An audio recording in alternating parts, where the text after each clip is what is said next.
আসসালামু আলাইকুম ওয়া রাহমাতুল্লাহি ওয়া বারাকাতুহু। যে যেখান থেকে ভিডিওটি দেখতেছেন সবাইকে জানাই মনের অন্তঃস্থল থেকে ভালোবাসা এবং অভিনন্দন। মিশা সওদাগর এই কি ফাঁস করলেন, আসুন মিশা সওদাগরের একটা ভিডিও দেখাই আপনাদের। কোনো জয়কালে ক্ষয় নাই, জয়কালে ক্ষয় নাই, মরণকালে ওষুধ নাই, কোনো কাজ হবে না। এই সরকারের বিরুদ্ধে গিয়ে কোনো কাজ হবে না। এখন জয়কাল, জয়কাল, জয় বাংলা। আচ্ছা শুনেন, অনেক হয়েছে, দেখছেন না, আর দেখতে হবে না। স্বৈরাচার এবং শেখ হাসিনা মানে এমন একটা লুপ বা এমন একটা আসলে সিস্টেম তিনি চালু করছিল এই রাজনীতিতে।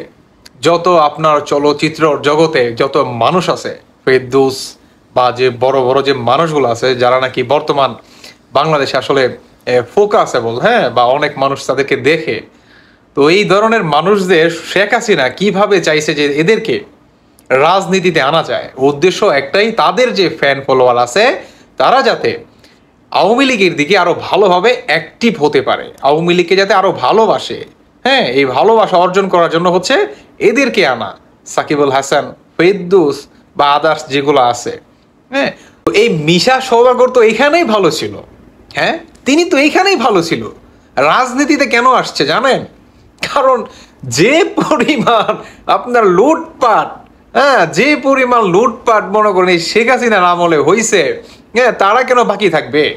ওই একটা কথাই আছে না, যে যে বাঙালি যদি মাগনা পায় সাদা লুঙ্গিতেও মনে করেন আলকাতরা নিব। তো এরা হচ্ছে এদের ভিতরে একজন, এই মিশা সওদাগর। এই মিশা সওদাগর ব্যক্তিগতভাবে তাকে আসলে মানে চলচ্চিত্র জগতের দিক দিয়ে ভালো লাগতো, একটা সময় ভালো লাগতো যখন তাদের সিনেমাগুলো আমাদের বাংলাদেশে প্রচুর আসলে চলতো, বা তিনি একজন ভিলেন ছিলেন নাম করা, সেটা সবাই জানেন।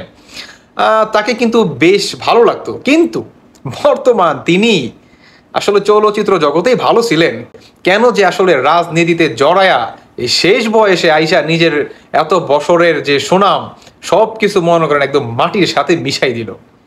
বুঝতে পারছেন? এই হচ্ছে বর্তমান অবস্থা। শুধু এটাই না, এই মিশা সওদাগর তিনি বলতেছেন যে আওয়ামী লীগ, এই শেখ হাসিনা নাকি আবারও পুনরায় আসবে।